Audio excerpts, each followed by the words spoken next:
नमस्कार दोस्तों, मैं हूं लखन संकेत। तो विनर्स की पूरी यहां पर टीम पहुंच चुकी है, जहां पर हम आज 2022 मेंस पेपर थर्ड का एनालिसिस करने आए हैं। सबसे सटीक और सबसे तेज़ एनालिसिस आपको सिर्फ विनर्स पर मिलेगा। जुड़े रहिएगा अंत तक। धन्यवाद। आपका नाम क्या है? आकांक्षा। आकांक्षा, आपका पेपर कैसा रहा? पेपर ठीक था।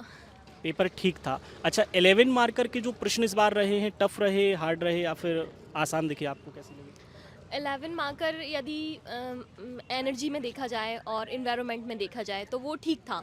Otherwise physics chemistry and bio में ऐसा हो जाता है कि एकदम थोड़ा सा अनएक्सपेक्टेड हो जाता है, तो थोड़ा सा फिज़िक्स केमिस्ट्री मुझे टफ़ लगा कि जो पढ़ा था वो नहीं आया ठीक। उसमें। और मैथ्स के जो क्वेश्चन रहे उनका लेवल क्या रहा?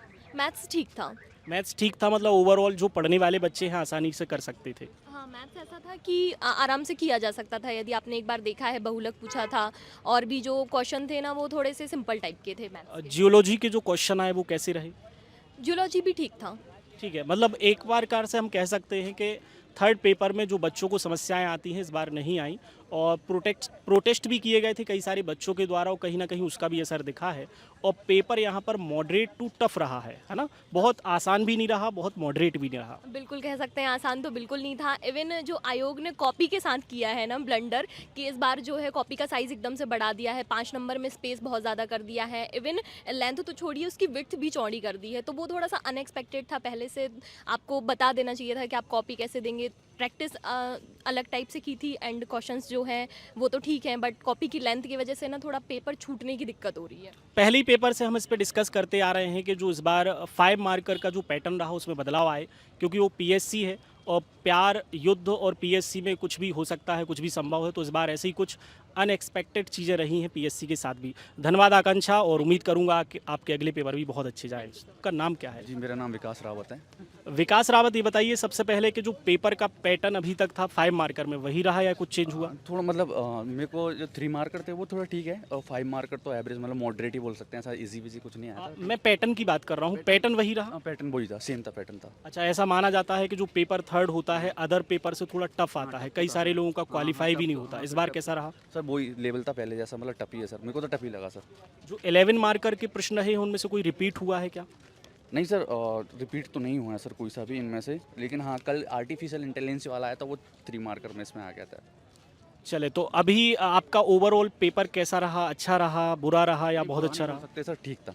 ठीक है विकास, धन्यवाद, और उम्मीद करता हूँ आपका ये प्रयास सफल रहे।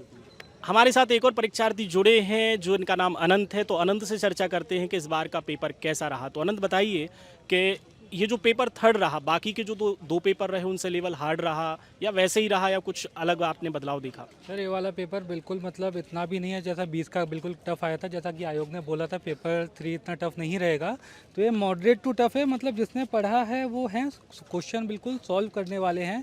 3 मार्कर्स भी ऐसे हैं जो आपको अगर पता होगा तो आपसे सारे के सारे बनेंगे। साथ ही साथ जो साइंस के क्वेश्चन थे वो भी इतने टफ नहीं थे। जैसे कि देखा गया था 2020 में वेस्पर थ्योरी आई थी, और 21 में कुछ उसने कुछ पूछा था, फिजिक्स का पूछा था, नाम याद नहीं आ रहा है मुझे। बल्कि इस बार सारे क्वेश्चन अटेम्प्ट करने लायक थे, और मतलब ऐसा नहीं था कठिन था। बाकी इस बार मॉड का भी क्वेश्चन था, और मतलब मॉडरेट था इस बार पेपर। मतलब अगर पढ़ा होगा तो बना होगा। अनंत जी ने यहाँ पर ओवरऑल सभी चीज़ें बता दी हैं। देखा गया है कि जो 2020 में जो पेपर का लेवल था उससे कहीं ना कहीं ठीक रहा। लेवल उतना ज़्यादा हाई नहीं जा रहा है, पढ़ने वाला हर बच्चा इनको आसानी से अटेंड कर पाएगा। और कुछ विशेष रहा आज के पेपर में? सर ऐसा कुछ तो विशेष नहीं था, जैसा कि पेपर का फॉर्मेट रहता है वैसे ही था। जो कि हर चीज़ से उसने क्वेश्चन पूछे थे, जो सिलेबस में मेंशन था प्रॉपर सिलेबस के अंदर से ही क्वेश्चन पेपर आया था। ऐसा कुछ नहीं था कि जो बाहर था। ठीक है अनंत, अगले पेपर के लिए आपको शुभकामनाएं। धन्यवाद। हमारे साथ और भी परीक्षार्थी जुड़े हैं, इनसे पूछते हैं कि इनका एग्ज़ाम कैसा रहा। आपका नाम क्या है सर? आदित्य मिश्रा।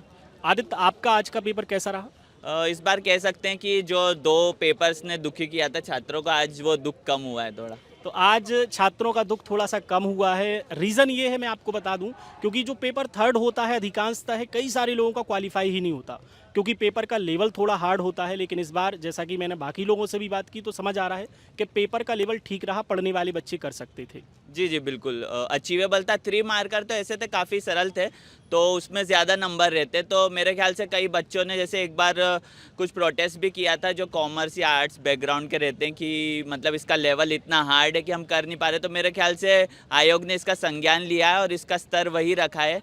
जिस स्तर की बच्चे तैयारी करते ठीक है, हैं। मतलब प्रोटेस्ट का असर दिखा है और जनरल स्टडी का मतलब सच में अब आयोग समझ रहा है कि जनरल स्टडी ही पूछना है, कुछ विशेष उसमें नहीं पूछना है, एडवांस नहीं पूछना है। तो यहाँ पर कहेंगे कि बच्चे काफ़ी खुश हैं इस बार के पैटर्न से पेपर थर्ड को लेकर। आपका नाम क्या है? मेरा नाम प्रशांत मुदगल है। प्रशांत, आपका पेपर कैसा रहा? हाँ, पेपर ठीक था as compared to first and second. आज का थोड़ा सा इजियर साइड पे था। मुझे लगता है फर्स्ट वाला टफ था, क्या कल का भी टफ रहा था? कल के फर्स्ट पे पार्ट 1 कल का थोड़ा सा टीडियस था कंपैरिजन में देखा जाए दोनों पार्ट्स में, तो पार्ट ए थोड़ा सा टफ था। लेकिन आज के में जियोलॉजी वाला सेक्शन थोड़ा सा आउट ऑफ कॉन्टेक्स्ट जा रहा था, क्योंकि इतना वास्ट टॉपिक है और सिलेबस में बहुत ज़्यादा मेंशन नहीं है, तो आप उन टॉपिक्स को पढ़ के आएंगे तो उनसे इनसाइड डीप क्वेश्चंस पूछे जा रहे थे। तो जियोलॉजी थोड़ा सा टफ था। एक बात और है कि 11 मार्कर में फिजिक्स का क्वेश्चन नहीं दिखा। फिजिक्स के नाम पे उन्होंने एक एनर्जी का क्वेश्चन पूछा हुआ था, मतलब एनर्जी के सेक्शन से 2 क्वेश्चन पूछे हुए हैं, फिजिक्स का क्वेश्चन नहीं था। फिजिक्स के क्वेश्चन 5 मार्कर्स में थे। एक सेकंड नंबर के जो डेरिवेशन न्यूमेरिकल था वो काफ़ी टफ था, और बाकी स्टार्टिंग के जो 2 क्वेश्चंस थे, अगर आपके फिजिक्स कौन अच्छा, पीएससी का एक पैटर्न है कि 3 मार्कर, 5 मार्कर और 11 मार्कर में ही हर यूनिट से प्रश्न आते हैं। तो यहाँ पर ये कहा जा रहा है कि जो फिजिक्स का 11 मार्कर का प्रश्न आना चाहिए था वो नहीं आया। अब इसका पूरा विश्लेषण विनर्स टीम करेगी, तब हम उस पर और डिटेल से आपसे चर्चा कर पाएंगे। धन्यवाद आप दोनों को, आपका अगला प्रयास और अगला पेपर सफल रहे। चलिए, तो मेरे हाथ में पेपर आ चुका है और मैं देख पा रहा हूँ कि इस बार जो 3 मार्कर प्रश्न रहे हैं, जैसा विद्यार्थियों ने भी बताया कि थोड़ा पिछले पेपर की तुलना में अगर देखा जाए या पिछले जो एग्ज़ाम हुए हैं उनकी तुलना में देखा जाए तो थोड़े से आसान रहे हैं। जैसे यहाँ एक प्रश्न पूछा गया है, ऊर्जा की इकाई वही है जो कार्य की है, क्या यह वाक्य सही है या गलत? तो इस प्रकार के भी कुछ प्रश्न बने हैं जो आसान कहे जा सकते हैं। इसमें और कुछ 3 मार्कर में प्रश्न देख रहा हूं, जैसे विद्युत धारा की एसआई इकाई क्या है, इस प्रकार के 3 मार्कर प्रश्न पूछे गए हैं। यहाँ कुछ 5 मार्कर प्रश्न भी यहाँ पर मैं देख पा रहा हूँ आसान पूछे हैं। बहुत कठिन यहाँ पर प्रश्न पूछने की संभावना यहाँ इस बार दिखाई नहीं देती है। इसके अलावा यहाँ पर देखें, यहाँ पर चूंकि हम बता दें कि यहाँ पर पार्ट ए और पार्ट बी में उसको डिवाइड नहीं किया जाता है, टोटल 10 यूनिट होती हैं। और यहाँ पर जो 11 मार्कर के प्रश्न, जैसे कुछ प्रश्न आपको बताऊँ, उत्तल दर्पण के उपयोगों का वर्णन कीजिए, तो आसान ही प्रश्न कहेंगे। और कहा जा सकता है कि इस बार का जो पेपर रहा है 2020 या 21 या 22 के 2020-21 के कंपैरिजन में थोड़ा आसान कहा जा सकता है। तो इस बार का जो पेपर रहा है आसान लेवल का हम कह सकते हैं। धन्यवाद।